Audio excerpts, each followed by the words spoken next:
Welcome to day 22 of the 28-day photo challenge. Today is another good one. We're doing overlays. Now this is the best way to add depth by simulating many things that weren't actually there. Now for me specifically, I'm actually going to be using an app on my phone. So this is going to change the game for you when it comes to photography.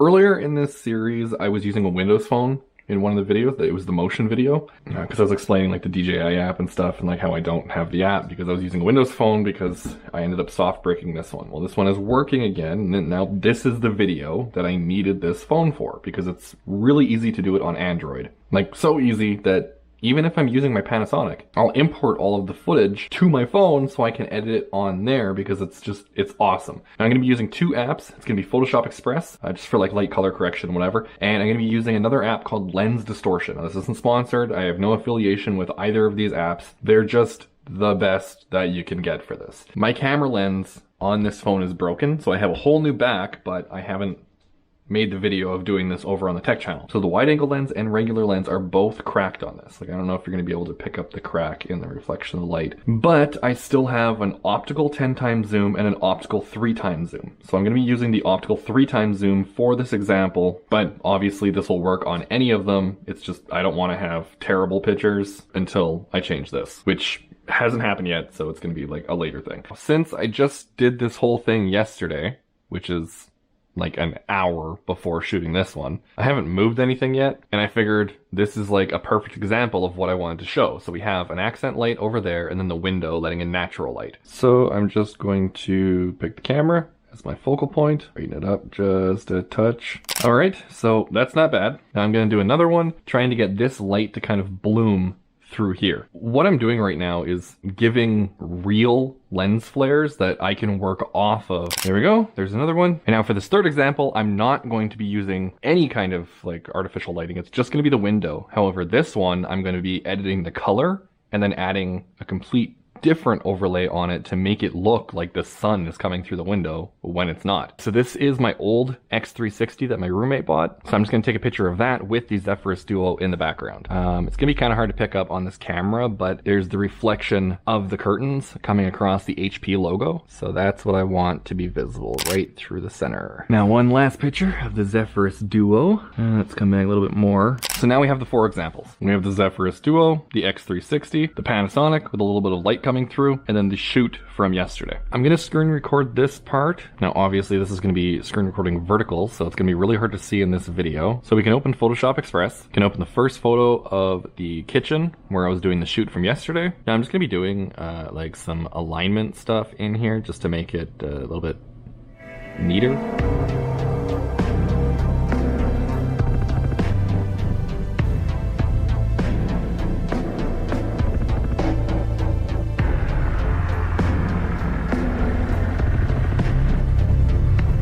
All the photos have been cropped to 16:9, and now I'm going to be opening Lens Distortion. So this is the app here. It's called LD Cinematic Photo Editor by Lens Distortions. So we just choose an image. We can pick the first one here, which is the set from the video yesterday. And now we can go through here, the different filters that we can put on here if we want. I'm just gonna leave it the way it was. We can go to light hits, light volume, overlays, nature. There's also a whole bunch of paid add-ons for this, but I'm just going to show you the free ones for now. Like the easiest one to make this look more cinematic is adding this huge soft bloom. And now we're just going to move this up to the window so that way it looks like there's tons of light coming in from the window, and we're going to make the ray coming off go right toward like the lens for where it would be coming from. Now we just have to kind of like examine the photo. So there's more light coming in from the left side going down onto the camera than there is on the right. So now we can position this over here, have the lens flare come in right across the camera, and we'll put it down to about there. That's good.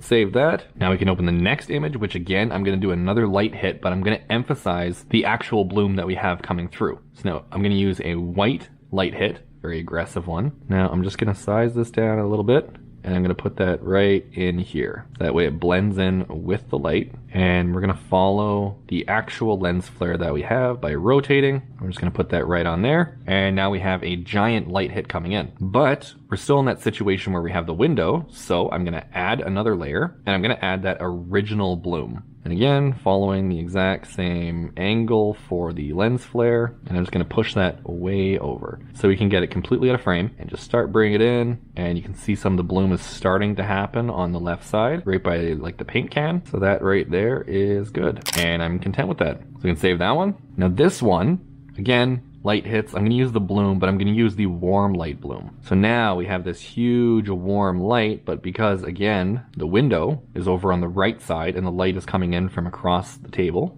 I'm going to rotate this around so that way the lens flare is headed in the other direction. I'm going to make it really big because the light is coming from really far away. And I pretty much just want to have the flare coming across the picture, right about there. Perfect. Okay, I'm content with that, so we can save that one. And on to the final picture, but this one here, I'm gonna do a little bit different. I'm gonna go over to the overlays. And now through here, we actually have little overlays that we can put in front of the lens. And because I was standing so far away, we can make it seem like I was looking around something. So this one here has like some particles or whatever coming off. So I'm gonna zoom that one out a little bit, push that down into the corner right about here. So it's just creeping up on the keyboard. Gonna add another layer, gonna go back to the light hits. And because there's so much orange in this scene, I'm gonna be using this like bright orange light hit, like the really soft one. Again, move that right over. I'm just gonna make the whole left side of this picture really orange. There we are.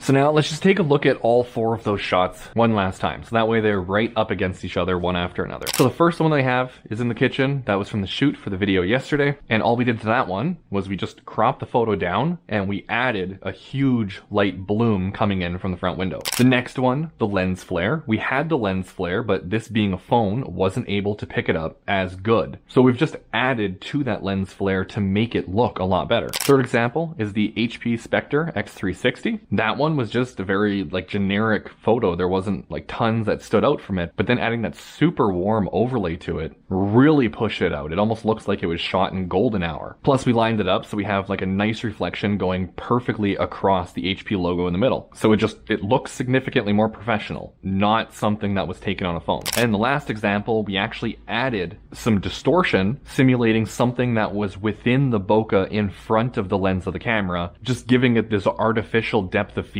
that we wouldn't have normally seen. And then again, the warm light coming in from the direction where the window would be. Now, there's way more to this. Obviously, the furnace just turned on, so now you get to listen to that noise in the background. But basically, when you're using overlays, you just have to kind of think of what could have actually been there. Because if I use an overlay of like snow, it's going to look completely out of place if I'm taking a picture of a laptop inside. Again, with the light hits, you have to kind of figure out where the natural light source is coming from and then use a light hit within that, so that way the reflection still matches with whatever you're taking a picture of. So like what I was explaining with the camera over there is there's more light on the left side of the camera coming from the window than there is on the right side coming from that light. So by placing the light hit further over to the left, it's making it look significantly more natural on the photo. And that's kind of like the thing with overlays. You want to make it look like you didn't edit that photo, that the light hits and overlays all came naturally. So I love this app. Again, I'm not affiliated with them at all. It is like a freemium app, so it's completely free to use. There's no watermarks or anything on the pictures, but you only have a